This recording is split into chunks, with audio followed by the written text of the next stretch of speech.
الحمد للہ وکفا وسلام علی عبادہ الذین اصطفى اما بعد۔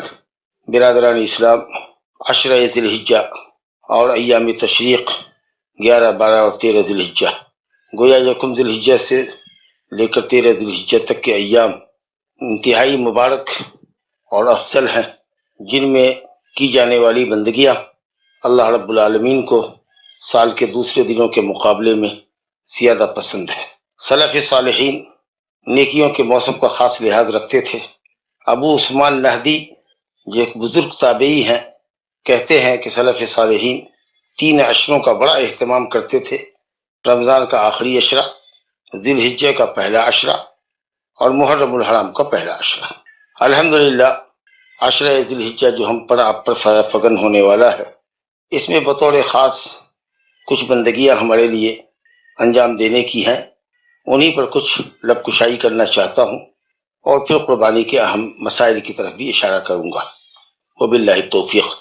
اس عشرے کی ایک خاص عبادت جس کا ہمیں اور آپ کو اہتمام کرنا چاہیے روزہ ہے۔ یکم ذی الحجہ سے لے کر 9 ذی الحجہ تک کا روزہ مسنون، مستحب اور مشروع ہے، کیونکہ یہ ایام انتہائی بافضیلت ہے اور روزہ بھی محتم بالشان عبادت ہے، جس کے تعلق سے حدیث قدسی ہے، جس کا ایک جملہ ہے کہ اللہ فرماتا ہے: کل عمل ابن آدم لہ الا الصوم فإنہ لی وأنا اجزی بہ۔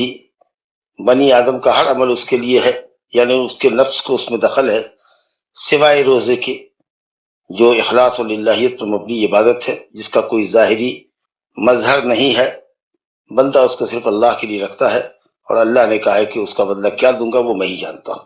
خاص کر 9 ذی الحجہ کے روزے کے تعلق سے نبی صلی اللہ علیہ وسلم نے فضیلت بیان فرمائی ہے، عرفہ کا روزہ جسے کہتے ہیں۔ صحیح مسلم میں ابو قتادہ انصاری رضی اللہ عنہ کی طویل حدیث کا ایک ٹکڑا ہے: صیام یوم عرفہ انی احتسب علی اللہ ان یکفر السنۃ الماضیۃ والسنۃ القابلہ۔ صوم عرفہ میں اللہ سے ثواب کی امید رکھتا ہوں کہ وہ ایک سال گزشتہ اور ایک سال آئندہ کے گناہوں کا کفارہ اس کو بنائے گا۔ آیا نبی صلی اللہ علیہ وسلم سے 9 دن کے روزے ثابت ہیں کہ نہیں؟ اس سلسلے میں ایک حدیث سنن ترمذی، نسائی، ابن ماجہ میں آئی ہے، غالباً وہ حضرت حفصہ رضی اللہ عنہا سے مروی ہے۔ وہ کہتی ہیں کہ نبی صلی اللہ علیہ وسلم کو میں نے دیکھا کہ آپ نے 9 دن کے روزے رکھے ذی الحجہ کے۔ اس حدیث کی سند میں بعض اہل علم نے کلام کیا ہے، اور اس کے مقابلے میں ایک دوسری روایت صحیح مسلم میں آئی ہے اما عائشہ رضی اللہ عنہا سے، کہ وہ کہتی ہیں کہ میں نے نبی صلی اللہ علیہ وسلم کو عشرہ ذی الحجہ کا روزہ رکھتے ہوئے نہیں دیکھا۔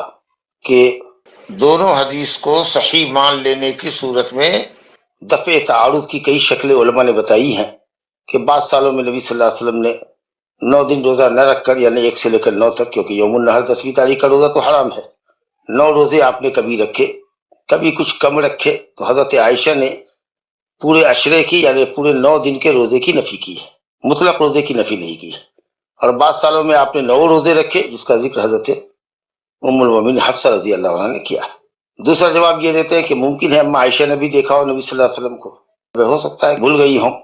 پھر یہ بھی ترجیح کی ایک شکل یہ دیتے ہیں کہ حضرت حفصہ کی روایت مثبت ہے، جو نبی صلی اللہ علیہ وسلم سے 9 روزوں کا ثابت کرتی ہے، اور حضرت عائشہ کی روایت نافی ہے۔ مثبت اور نافی میں جب ٹکراؤ ہو تو مثبت کو تقدم اور ترجیح حاصل ہوتی ہے۔ دوسری عبادت جو اس عشرے سے متعلق ہے وہ کثرت سے تکبیر ہے۔ تکبیر کے تعلق سے سورہ حج میں آیت نمبر 28 کی تفسیر میں حضرت عبداللہ بن عباس نے فرمایا کہ ایام معلومات سے مراد عشرہ ذی الحجہ ہے، وَيَذْكُرُ اسْمَ اللَّهِ فِي أَيَّامٍ مَعْلُومَاتٍ عَلَىٰ مَا رَزَقَهُم مِّن بَهِیمَةِ الْأَنْعَامِ۔ جبکہ دوسرے مفسرین کہتے ہیں کہ آیت کا سیاق و سباق بتاتا ہے کہ یہ اللہ کا ذکر بہیمۃ الانعام کو ذبح کرتے ہوئے، یعنی 8 قسم کے مخصوص جانور جو قربانی میں کیے جاتے ہیں، ان کے حلقوم پر چھری چلاتے وقت بسم اللہ اللہ اکبر کی طرف اشارہ ہے۔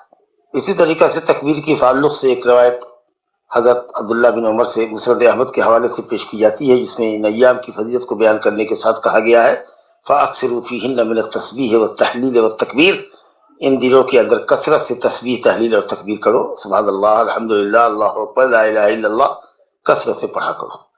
اس آخری جملے میں اس حدیث کے فَأَكْثِرُوا فِيهِ مِنَ التَّسْبِيحِ وَالتَّحْلِيلِ وَالتَّكْبِيرِ، اس کے ثبوت اور عدم ثبوت میں اختلاف ہے۔ بعض علماء نے اس کو ثابت کیا ہے کہ حدیث صحیح ہے، ثابت ہے، علامہ ابن حجر رحمۃ اللہ علیہ نے اس کو ضعیف کہا ہے کہ یہ اضافہ ضعیف سندوں سے ہے اور یہ منکر ہے۔ بہرحال تیسری بات ذکر کے تعلق سے جو امام بخاری نے ذکر کی ہے کہ حضرت عبداللہ بن عمر اور حضرت ابو ہریرہ رضی اللہ عنہما عشرہ ذی الحجہ میں ذی الحجہ کا چاند نکلنے کے بعد جب بازار جاتے تو تکبیر پڑھتے ہوئے گزرتے، چنانچہ بازار والے ان کی تکبیرات کو سن کر تکبیر کہتے تھے۔ تو عمومی طور سے تکبیر بھی اس عشرے کے اندر مطلوب ہے، لیکن خاص تکبیر جو ذی الحجہ کی تکبیر شروع ہوتی ہے وہ ہے عرفہ کے دن 9 ذی الحجہ کی فجر کی نماز کے وقت سے لے کر کے 13 ذی الحجہ کے غروب آفتاب تک۔ اس کے اندر فرض نماز کے بعد، نفل نماز کے بعد، گھر کے اندر، بستر پر، گھر سے باہر، دکانوں میں بکثرت مرد حضرات کو بلند آواز سے تکبیر کہنی چاہیے اور عورتوں کو اپنے اندرون خانہ آہستہ تکبیر کہنی چاہیے۔ یہ خاص ایام ہے۔ اللہ تعالیٰ فرماتا ہے وَلِكُلِّ أُمَّةٍ جَعَلْنَا مَنْسَكًا، ہر امت میں ہم نے قربانی رکھی، لِيَذْكُرُوا اسْمَ اللَّهِ عَلَىٰ مَا رَزَقَهُم مِّن بَهِيمَةِ الْأَنْعَامِ، اللہ نے جو چوپائے کی شکل میں، گوشت کی شکل میں، وافر مقدار میں گوشت عطا فرمایا ہے ان ایام مبارکہ میں، یوم النحر سے 13 تک لوگ اللہ کا ذکر کریں۔ قربانی کا خاص مقصد اللہ کا ذکر ہے۔ اللہ نے فرمایا فَإِلَٰهُكُمْ إِلَٰهٌ وَاحِدٌ، تم سب کا ایک ہی معبود ہے اللہ، اسی کے حکم کی تابعداری کرو۔ وَبَشِّرِ الْمُخْبِتِينَ، اور متواضع، خاکسار، اللہ کا خوف اور خشیت رکھنے والے متواضع بندوں کو بشارت دے دو اللہ کی رضا کی، اللہ کی خوشنودی کی، جنت کی۔ ہر امت میں قربانی کا پایا جانا، علماء کہتے ہیں کہ وحدت التشریع تدل علی وحدت المشرع، ایک جیسی تشریع، ایک جیسے احکام کا ہونا اس بات کی دلیل ہے کہ اس کا مشرع، شریعت کا وضع کرنے والا، شریعت کا بنانے والا ایک ہے، یعنی وہ اللہ سبحانہ وتعالیٰ ہے۔ ایک جیسی شریعتوں کا ہونا ایک معبود کی دلیل ہے۔ تیسری جو چیز اس عشرے سے متعلق ہے وہ ہے حج اور عمرہ۔ عمرہ تو سال بھر ہوتا ہے، لیکن حج کے تو خاص ایام یہی ہے، 8 ذی الحجہ تا 13 ذی الحجہ، اور اسی لیے اس مہینے کو ماہ ذی الحجہ، شہر ذی الحجہ، حج کا مہینہ کہا جاتا ہے۔ انہی ایام کے اندر 5 دن، 8 تاریخ سے لے کر 13 تاریخ تک حج کے عمل انجام دیے جاتے ہیں۔ خاص چیز جس کا اس عشرے میں ہم کو اہتمام کرنا چاہیے وہ ہے توبہ استغفار، اپنے گناہوں سے تائب ہونا چاہیے۔ بافضیلت ایام میں لوگوں کی طبیعت عبادت کی طرف مائل ہوتی ہے، اس میں آدمی کو چاہیے کہ اپنے گناہوں سے اللہ کے حضور تائب ہو۔ اللہ تعالیٰ توبہ قبول کرنے والا ہے، شرط یہ ہے کہ ہم سچے دل سے توبہ کریں اور ایمان اور عمل صالح کی راہ پر گامزن رہیں۔ اور ایک خاص چیز جس کا تعلق اس عشرے سے ہے اور 13ویں تاریخ تک، یوم النحر 10ویں تاریخ سے لے کر 13 تاریخ تک ہے، وہ قربانی ہے جو حجاج کرام بھی پیش کرتے ہیں۔ یوم النحر اور ایام تشریق ملا کر 4 دن، اور وہی ایام ہمارے لیے بھی ساری دنیا میں قربانی کے۔ یہ قربانی انتہائی پسندیدہ عمل ہے، اللہ نے ہر امت میں اس کو مشروع کیا، جیسا کہ ابھی آپ نے آیت کریمہ ملاحظہ کی۔ اللہ رب العالمین نے قربانی کو نماز کے ساتھ ذکر کیا۔ اللہ تعالیٰ نے اپنے نبی سے خطاب کرتے ہوئے فرمایا اعوذ باللہ من الشیطان الرجیم بسم اللہ الرحمن الرحیم انا اعطیناک الکوثر فصل لربک وانحر، اے نبی ہم نے آپ کو کوثر دیا ہے، خیر کثیر سے نوازا ہے۔ تو یہ حوض کوثر بھی اللہ تعالیٰ کی بڑی نعمتوں میں سے آپ کو حاصل ہے، لہذا اللہ کی نعمتوں پر، خیر کثیر پر، حوض کوثر کی حصولیابی پر اے نبی آپ اللہ کا شکر ادا کیجیے نماز کے ذریعے اور قربانی کے ذریعے۔ الحمدللہ آپ کثیر الصلاۃ بھی تھے اور کثیر الاضاحی بھی تھے۔ نماز کا حال تو معلوم ہی ہے کہ آپ کے پائے مبارک تہجد میں پھول جایا کرتے تھے، آپ سنن و نوافل کا اہتمام اور التزام کیا کرتے تھے، اور قربانی بھی آپ نے 10 سال مدینے میں رہ کر کی ہے۔ عبداللہ بن عمر رضی اللہ عنہما سے روایت ہے، مسند احمد اور ترمذی میں، اقام النبی صلی اللہ علیہ وسلم بالمدینۃ 10 سنین یضحی، مدینہ میں 10 سال ٹھہرے اور آپ نے ہر سال قربانی کی۔ اور حضرت انس بن مالک رضی اللہ عنہ سے صحیحین میں روایت ہے کہ نبی صلی اللہ علیہ وسلم کان یذبح کبشین املحین اقرنین یذبحهما بیدہ ویسمی اللہ ویکبر، نبی صلی اللہ علیہ وسلم 2 سینگوں والے میٹھے چتکبرے کی قربانی کیا کرتے تھے، قیمتی ہوتے تھے، موٹے تازے ہوتے تھے، فربا ہوتے تھے، اپنے ہاتھ سے ذبح کرتے تھے اور اس پر اللہ تعالیٰ کی کبریائی بیان کرتے تھے، اللہ کا نام لیتے تھے، بسم اللہ اللہ اکبر کہہ کے ذبح کرتے تھے، کہتے اللہم تقبل من محمد وآل محمد، اللہم ھذا منک ولک تقبل من محمد وآل محمد۔ ایک بکرے پر یہ کہتے تھے اللہ یہ بکرا تیری طرف سے ہے اور تیرے ہی لیے ذبح کیا جا رہا ہے، اللہ اس بکرے کو محمد اور آل محمد کی طرف سے قبول فرما صلی اللہ علیہ وآلہ وسلم۔ اور دوسرا بکرا آپ کہتے ہیں اللہم تقبل من محمد ومن امت محمد ممن شہد لک بالوحدانیہ وشہد علی بالبلاغ، اس سب کی طرف سے اللہ امتی کی طرف سے قبول فرما جس نے تیری وحدانیت کی گواہی دی ہے اور میرے دین کے پہنچا دینے کی میرے حق میں گواہی دی ہے۔ بعض روایت میں ہے اللہم تقبل من محمد و من امت محمد، یا عمن لم یضحی من امتی، ان سب کی طرف سے جنہوں نے قربانی نہیں کی، لاکھوں آدمی اس میں داخل ہے۔ اور اسی طریقہ سے اہل و عیال کے اندر باحیات اور وفات شدہ بیویاں داخل ہیں، اس میں آپ کے حمزہ چچا بھی داخل ہیں رضی اللہ عنہ، حضرت عباس بھی داخل ہے، آپ کی وہ بیویاں بھی داخل، بیٹیاں بھی داخل ہیں جو آپ کی زندگی میں وفات پا گئی تھی، سیدہ فاطمہ زہرا رضی اللہ عنہ خاتون جنت کی سردار بھی داخل ہے۔ تو ایک بکرا الحمدللہ پوری انٹائر فیملی کی طرف سے کافی ہے۔ ہاں اگر بیٹا بیٹی بہو بیوی اپنی طرف سے کرنا چاہے تو کر سکتے ہیں، لیکن شرعی طور پر مسئلہ یہ ہے کہ ایک بکرے میں پورا گھر شامل ہو سکتا ہے، زندہ مردہ شامل ہو سکتے ہیں۔ صحیح مسلم میں روایت ہے کہ ایک بکرا نبی صلی اللہ علیہ وسلم کے سامنے لایا گیا اور آپ نے فرمایا اللہم تقبل من محمد و آل محمد و من امت محمد، یہاں آپ نے اپنے نام کے ساتھ آل اور امت محمد سب کو شامل، لہذا ایک بکرا پورے گھر والوں کی طرف سے کافی، مالک تو صرف ایک ہی آدمی ہوگا گھر میں، لیکن ثواب میں سب کو شریک کرے۔ اور اسی طریقے سے حضرت ابو ایوب انصاری رضی اللہ عنہ سے سنن ترمذی میں، مسند احمد میں روایت ہے کہ کان الرجل منا فی عہد النبی صلی اللہ علیہ وسلم یضحی الشاۃ الواحدہ عنہ وعن اہل بیتہ، ہم میں کا کوئی شخص نبی صلی اللہ علیہ وسلم کی زندگی میں اہل مبارک میں ایک بکرا اپنی طرف سے اور اپنے اہل و عیال کی طرف سے کیا کرتا تھا۔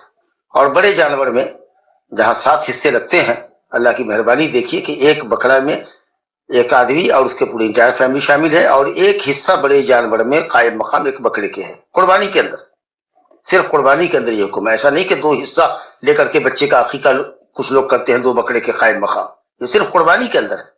تو وہ ایک حصہ بھی اگر آپ لیتے ہیں تو الحمدللہ وہ بھی آپ کی طرف سے، آپ کی انٹائر فیملی کی طرف سے، پورے اہل و عیال کی طرف سے ہو جائے گا۔ ایسی غلطی نہ کریں کہ اپنی طرف سے نہ کر کے بیوی کی طرف سے کر دیں، گھر کے گارجین آپ ہیں، یا اپنی طرف سے نہ کر کے اپنے وفات شدہ والد یا والدہ کی طرف سے کریں، اپنی طرف سے کریں، اپنے بچوں کی طرف سے کریں، اپنے مردے کی نیت کر لیں، انشاءاللہ سب کو ثواب جائے گا۔ قربانی کے جانور کو ہمیں اچھی طریقہ سے دیکھ لینا چاہیے، 4 عیب سے پاک ہونا چاہیے، کیونکہ یہ ان میں کا کوئی بھی 4 میں سے کوئی بھی ایک عیب پایا گیا، قربانی اس جانور کی صحیح نہیں ہوگی۔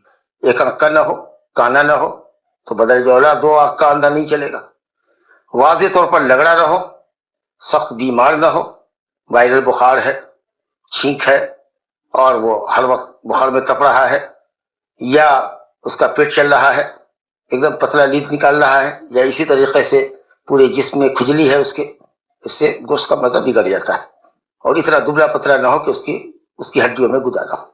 باقی اگر کان بھی سلامت ہو، سینگ بھی سلامت ہو، دم بھی اچھی ہے تو اچھی بات ہے، تاہم اگر کان چیرے ہوئے ہوں یا اس میں سوراخ ہو یا آگے سے پیچھے سے پھٹا ہوا ہو تو قربانی جائز ہوگی، لیکن کراہت کے ساتھ۔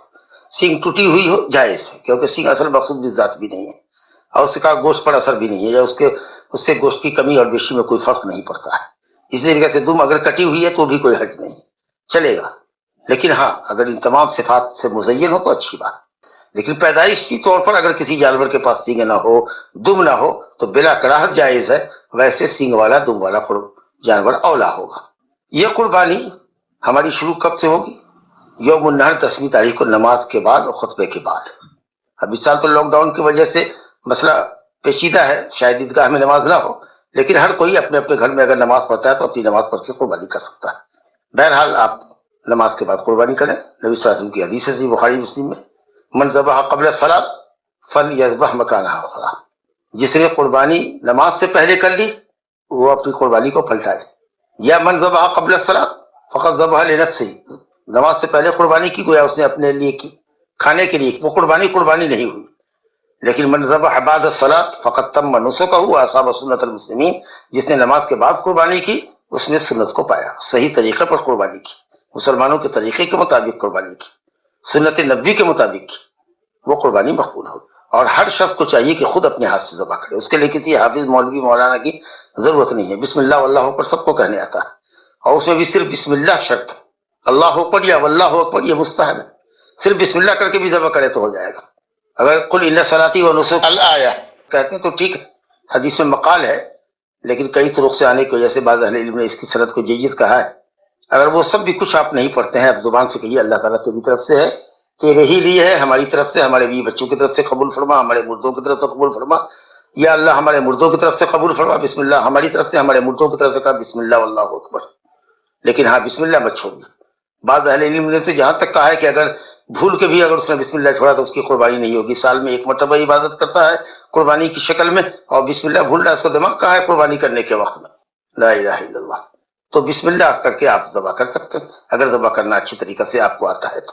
اور اس کے اندر وہ دو نلی ہوتی ہے, ایک سانس کی نلی ہوتی ہے, ایک کھانے کی نلی ہوتی ہے, اور دونوں طرف کی موٹی رگیں ہوتی ہیں. سب اچھی طریقے سے آپ کاٹیں. کبھی کبھی قصاب کہے گا نہیں نا آپ نے بسم اللہ کر کے چھری چلا دیا نا ہم صاف کرتے. نہیں, ذبح کرنے والے کو چاہیے کہ مکمل ذبح کرے. اگر کسی عورت کی طرف سے قربانی ہو رہی ہے وہ خود ذبح کرے. حضرت ابو موسیٰ اشعری رضی اللہ عنہ اپنی بیٹیوں کو حکم دیتے تھے کہ وہ قربانی کرے. ایون اگر عورت ایام سے بھی گزر رہی ہو, ناپاک بھی ہے, تو وہ اپنی قربانی کر سکتی ہے. قربانی کرنے کے لیے پاک ہونا شرط نہیں. جانور کو قبلہ رخ لٹائیے, مائیں کروٹ لٹائیے, قبلہ رخ ہو بہتر ہے. غیر قبلے کی طرف بھی قربانی کی جا سکتی ہے لیکن بہتر ہے کہ قبلہ رخ کیا جائے اور اچھی طریقے سے ذبح کیجیے. اور پھر اس کے گوشت کا جہاں تک مسئلہ ہے تو بعض علماء کہتے ہیں کہ 3 برابر حصوں میں تقسیم کی. اس کی کوئی دلیل نہیں ہے. کھائیے, کھلائیے, دوستوں احباب کو تحفہ دیجیے. محلے میں اگر آپ کے غیر مسلم ہو تو ان کو بھی آپ دے سکتے ہیں. غیر مسلمین کو بھی علماء نے کہا ہے کہ جائز ہے. اور فقراء مساکین کو دیجیے. جب جیسی ضرورت ہو اس کے مطابق رکھ لیجیے, بانٹ دیجیے. جب محتاجی زیادہ ہو, مانگنے والوں کی کثرت ہو تو زیادہ حصہ بانٹ دیجیے, کم حصہ اپنے پاس رکھ لیجیے. مانگنے والوں کی تعداد کم ہے تو زیادہ حصہ اپنے پاس رکھ لیجیے, کم حصہ فقراء اور مساکین میں بانٹیے. جیسا آپ کچھ کریں گے انشاءاللہ جائز ہوگا. لیکن کھائیے بھی, کھلائیے بھی, صدقہ اور خیرات بھی کی. نہ کل گوشت کو رکھ لیجیے کہ مسکینوں سے ہاتھ جوڑ کے معافی مانگ لیا, اور نہیں سارا کچھ اس کو دے دیجیے اور خود اور بچوں کو بھوکا رکھا. الحمدللہ اعتدال کا دین ہے. رہا مردوں کی طرف سے قربانی تو مستقل نبی صلی اللہ علیہ وسلم سے ثابت نہیں ہے کہ آپ نے کبھی ام المومنین خدیجہ الکبریٰ کی طرف سے کیا ہو یا اپنی ان بعد بیٹیوں کی طرف سے کیا ہو. 3 بیٹی تو آپ کی زندگی میں وفات پا گئی. حضرت حمزہ سید الشہداء آپ کی زندگی میں وفات پا گئے, جنگ احد میں شہادت کی موت ملی ان کو. کہاں آپ نے ان کی طرف سے کیا؟ جب بھی کرتے تھے تو کہتے اللہ محمد کی طرف سے صلی اللہ علیہ وسلم اور آل محمد کی طرف سے. کبھی آپ سے ثابت نہیں ہے کہ آپ نے کسی مردے کے نام سے اسپیشل قربانی کی ہو یا ایک اسپیشل حصہ ان کے نام سے کیا ہو. گائے میں یا بڑے جانور میں کچھ حصہ رکھ لیا فلاں کی طرف سے, فلاں کی طرف سے, فلاں کی طرف سے, اور ایک حصہ یا 2 حصہ اپنے والدین کی طرف سے. نہیں, آپ کہیے اللہ تعالیٰ یہ پورا جانور, یا 4 لوگوں کا نام لینا ہے تو لے لیجیے. اب باقی کا جو 3 حصہ ہو کہیے اللہ تعالیٰ یہ 3 حصہ ہماری طرف سے اور ہمارے تمام اموات کی طرف سے. ایک بکرا ہے کیجیے اللہ تعالیٰ میری طرف سے, میرے اہل و عیال کی طرف سے, میرے اموات کی طرف سے. 2 بکرا کرنا چاہتے ہیں نبی صلی اللہ علیہ وسلم کی سنت پر عمل کرتے ہوئے, ایک بکرے میں اپنے ساتھ پوری فیملی کو شامل کر لیجیے, بال بچوں کو, اور دوسرے بکرے میں اپنے ساتھ اپنے اموات کو شامل کریں. یہ شکل زیادہ اچھی ہے, سنت سے قریب تر ہے. ویسے جمہور علماء نے کہا کہ صدقہ تطوع ہے, لہذا قربانی بھی مردے کے نام سے اعلان کی جا سکتی ہے. اب پھر ان کے درمیان اختلاف ہے کہ گوشت کھائیں یا صدقہ کر دیں. کچھ لوگ کہتے ہیں قربانی کے نام پر ہے یہ صدقہ, لہذا کھائیں گے بھی کھلائیں گے بھی. جو زندے کی طرف سے قربانی کا حکم ہے وہی مردے کی طرف سے کی جانے والی قربانی کا حکم ہے. کچھ علماء نے کہا کہ نہیں, صدقہ ہے, متصدق صدقہ کرنے والا اپنا صدقہ خود نہیں کھاتا ہے. اس سب اختلاف اور جھنجٹ سے بچنے کے لیے طریقہ مسلم یہی بہتر ہے کہ آدمی اپنے ساتھ مردے کو شامل کر لے. ھذا وباللہ توفیق, وصلی اللہ علی نبینا محمد وآلہ وصحبہ.